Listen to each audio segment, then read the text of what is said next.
Massachusetts.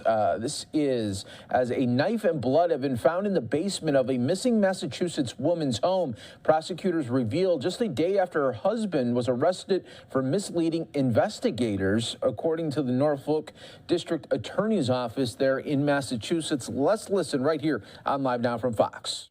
And is charged under the intimidation, that being misleading the police in the course of an investigation. The investigation was into the missing person of Ana Walshe. Ana is the wife of this defendant. She's 37 years old. They have 3 children, 2, 4, and 6. Ana Walshe was last seen on New Year's Day about between 4 and 6 a.m. in the morning. The defendant indicated that she left the house to go, she works in Washington, D.C. The defendant indicated in the subsequent interview that she left the house around 6 a.m. taking an Uber or Lyft to go to the airport, where she was going to go to work in D.C. That was the last time she was seen. In the course of the investigation, police were notified around January 4th by her employees in Washington, D.C. that she had not shown up for work on January 4th. That was the first time that she was notified that she was missing. Up until this point, the defendant had not notified anyone that she was missing. In the investigation was determined that she actually had a plane ticket for January 3rd, which she did not use, and did not show up at the airport, nor her D.C. job or her apartment in D.C. It was indicated that the defendant police checked during the course of this investigation. There was not a Uber or any kind of Lyft that had picked her up on January 1st. In fact, in the course of the investigation, it was determined that her cell phone pinged in the area of the house, which is located on Chief Justice Cushing Way, that her phone pinged on the 1st and the 2nd, which is after the defendant had said she had left. Additionally, the defendant right now was on house arrest, pending sentencing in federal court. Part of that probation and condition, he was to report his whereabouts if he was to leave the house. He indicated as part of the investigation when police spoke with him that on January 1st he went to his mother's house. However, it took him a lot longer because he got lost going to his mother's house in Swampscott. He also subsequently indicated and stated to the police that he went to Whole Foods and CVS. Police subsequently did surveillance and checked. There was no surveillance or indication that he went to Whole Foods nor CVS. He indicated he purchased some items. There's no receipts for him having purchased that. He then returned home. Surveillance was checked by several police during this time frame. These statements caused a lot of delay as part of the investigation, as police now were focusing on the North Shore. He further indicated that on January 2nd, as he was supposed to report in, that the only time he left is that he went to take his son for some ice cream. Surveillance checked during the investigation indicated that the defendant, in fact, on January 2nd, sometime after 4 o'clock, went to the Home Depot, which is in Auckland. He's on surveillance at that time, purchasing about $450 worth of cleaning supplies. That would include mops, bucket, tops, T-Vex, drop cloths, as well as various kinds of tape. He's on surveillance at that time on January 2nd, even though he said he never left the house. Police obtained a search warrant and actually searched the house with crime scene services. During that time, they found blood in the basement. Blood was found in the basement area, as well as a knife, which also contained some blood. Could you repeat that last time I missed it?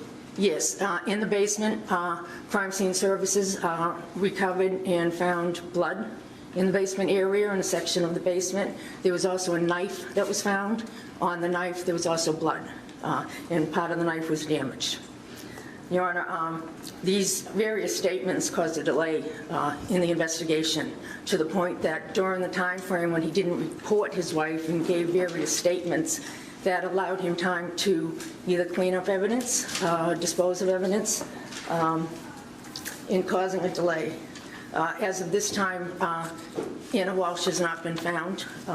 So because of that, the Commonwealth is asking $500,000 cash bail. At this time, these are the charges.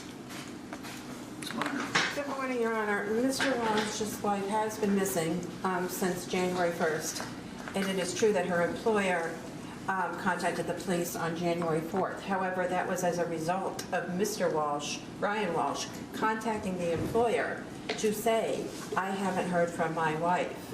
The employer suggested that their security team, who was a former law enforcement officer, contact both the Cohasset Police and the DC Metro Police, which he did. Mr. Walshe has given several interviews. We have consented to searches of his home. We have consented to searches of his property. We have consented to searches of his cell phone. I negotiated with First Assistant District Attorney, to demote you, Lynn Beeland, on the terms of that to protect attorney-client. He has been incredibly cooperative. The charges are not anything relating, he's not charged with murder. He's charged with misleading investigators by not saying, as I understand it, he went to Home Depot in Rockland.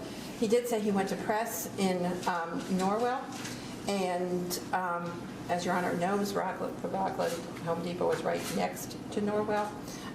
If in fact he was there, it was next in the town next to him. With respect to the other alleged omission, is that he was in Brockton and Abington. They don't have him stopping anywhere in those areas, as far as the police report says.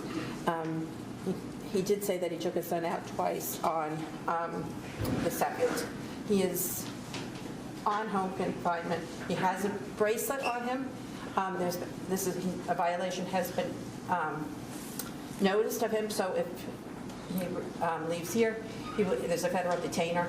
He will be taken to federal court, and I would suggest that on the bail violations in federal court, the appropriate place to decide those conditions of release is in the federal court.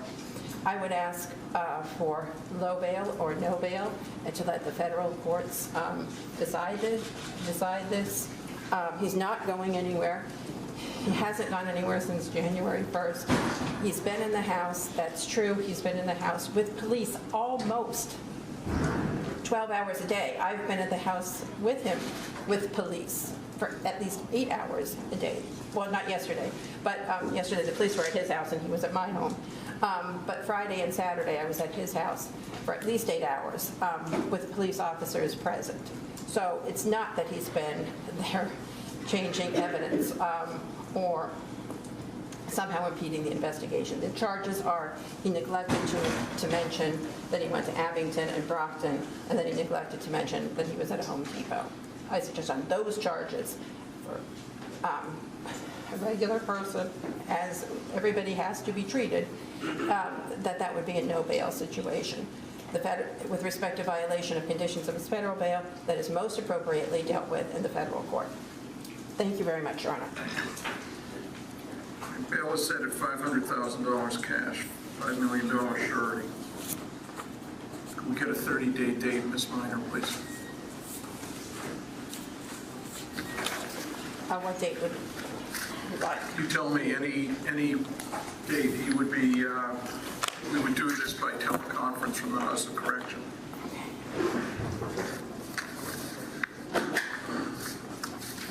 Richie, I want you to keep the, Yeah, if I can just have a look. copy of the warrant, so keep that in the file, please. Thank you.